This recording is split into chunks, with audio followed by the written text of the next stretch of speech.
Assalamu alaikum warahmatullahi wabarakatuh. Bismillahi rahmani rahim.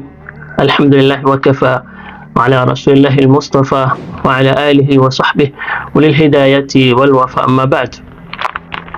Je, umekuwa ukisumbuliwa na shetani ama jini ambaye amekuvaa katika mwili wako, jini ambaye kwamba anakusumbua, anakuonesha vituko hivi na vile, jini ambaye kwamba yeye ametumwa na adui kwa ajili ya kukudhuru, kwa ajili ya kukukosesha raha katika maisha yako, kwa ajili ya kupatia dhiki katika moyo wako, kwa ajili ya kuvuruga maisha yako, kuharibu familia yako, kuwadhuru vile vile watoto wako, basi songea karibu upate faida na siri adhim ambayo ya kuweza kumtoa jini katika mwili wako, jini aliyetumwa kwa lengo la kukudhuru, kwa uwezo wa Allah subhanahu wa ta'ala.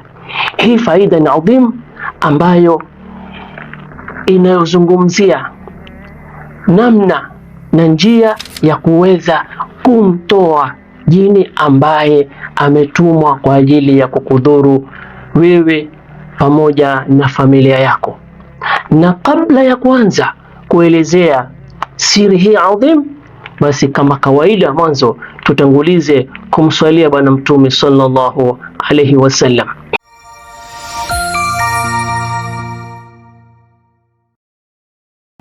Katika maisha yetu tunafahamu ya kwamba kunao watu ambao kwamba hawapendi kuona wenzao wakiishi maisha mazuri, hawapendi kuona wenzao wakifaulu katika maisha yao, wakipata mali, wakipata vyeo, wakipata raha katika maisha yao, bali wao hutafuta kila njia ambazo kwamba za kuvuruga maisha ya watu na kuharibu maisha ya watu, na vile vile kuwatia maradhi au kuwatia dhiki katika maisha yao, unawafanya watu wanakuwa hawana raha katika maisha yao. Lakini Mola subhanahu wa ta'ala hajaacha kutuwekea njia ambayo kwamba ni mashruu ya mtu kutumia na kwa ajili ya kuweza kujitibu na tatizo kama hili katika maisha yake.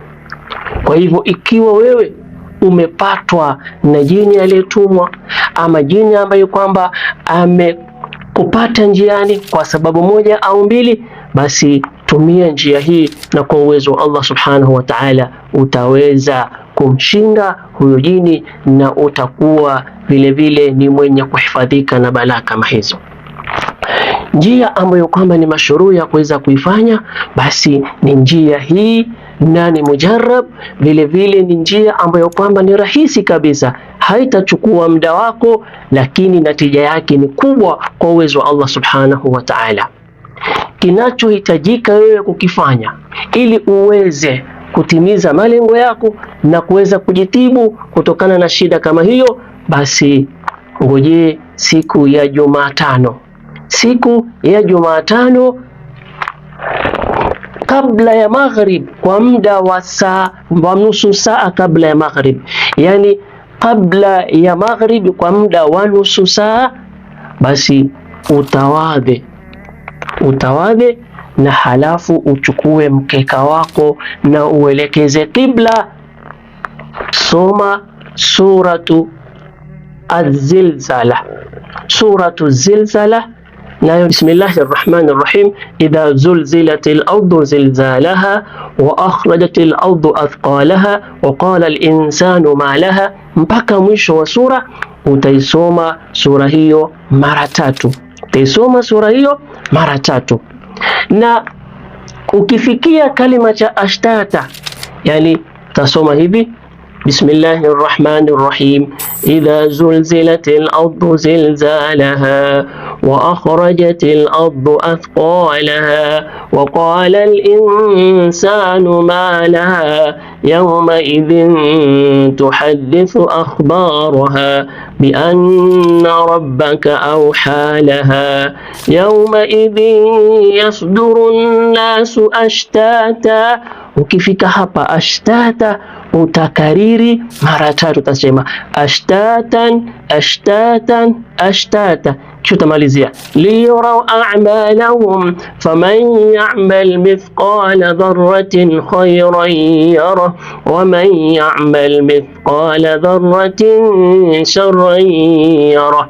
Utarudia tena vile vile sura hii mara ya pili. Ukifika hapa ashtatan utakariri mara tatu mpaka zikamilike mara tatu, yani ukariri hiyo sura mara tatu, sura mara ya kwanza, mara ya pili, mara ya tatu, na vile vile ukifikia katika hichi kilima cha ashtata utakikariri mara tatu kisha utakamilisha sura. Kadhalika vile vile utasoma maneno haya, naye utasema ista'antu billahi wa tawakkaltu alayhi, ista'antu billahi wa tawakkaltu alayhi. Utasoma mara tatu haya maneno haya, ista'antu billahi wa tawakkaltu alayhi, yani nataka usaidizi kwa Allah na vile vile namtegemea yeye. Nataka usaidizi kwa Allah na vile vile namtegemea yeye. Basi haya maneno ama hii dua utaisoma mara tatu, kisha utangojea adhana ya maghrib. Utangojea adhana ya maghrib, ikishaadhiniwa hapo utaswali swala ya maghrib pale katika mswala wako. Ukishamaliza kuswali salatul maghrib utafanya nini?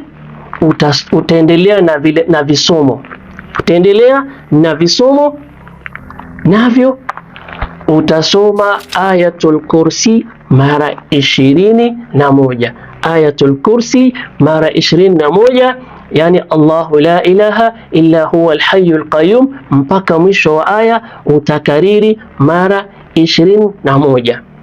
Kisha vile vile utasoma dua hii inayosema أذهب البأس رب الناس واشفي لا شفاء إلا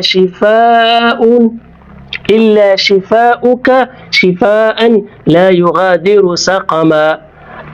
أذهب البأس رب الناس، أذهب البأس رب الناس واشفي لا شفاء illa shifauka shifaan la yughadiru saqama. Hii dua utaikariri mara 21, utaikariri mara 21, yani maana yake adhhibil ba'sa, ondosha yani tatizo, rabban nasi, mola wa watu, washfi, na uniponye mimi, la shifaa illa shifauka, hakuna mwenye kuponya isipokuwa ni wewe, au hakuna ponyo la hakika isipokuwa lako wewe Mola subhanahu wa ta'ala, shifaan, ponyo ambalo la yughadiru saqama, yani hakuna maradhi ambayo kwamba yasoweza kuponyeka na ponyo lako Allah subhanahu wa ta'ala. Kadhalika vile vile ukishamaliza kusoma dua hiyo utasoma dua hii vile vile, utasema Allahumma in kana fi hadha aljasadi ayu naw'in min almassi alshaytani fadammirhu tadmira hasbi Allahu la ilaha illa hu rabbul arshil azim. Yani maana yake ni kusema Allahumma, ewe Mola, inkana, ikiwa fi hadha aljasadi, katika mwili huu ama kiwiliwili hichi, ayu naw'in min almas, kama kuna sampuli yoyote ya kupatwa na jini, kushikwa na jini, kudhurika na jini, ashaitani, masi ashaitani, yani kudhurika na madhara ya kishaitani. Fadamirhu, basi vunja ya Rabbi, tadmira, kuvunja kiuhakika. Hasbi Allahu la ilaha illa hu, basi Mola ndiyo mwenye kunitosheleza, Mola ambaye kwamba hakuna anayepasa kwa haki isipokuwa yeye. Rabbul arshil azim, Mola mwenye arshi ambayo kwamba ni kubwa. Na hii dua utaisoma mara moja.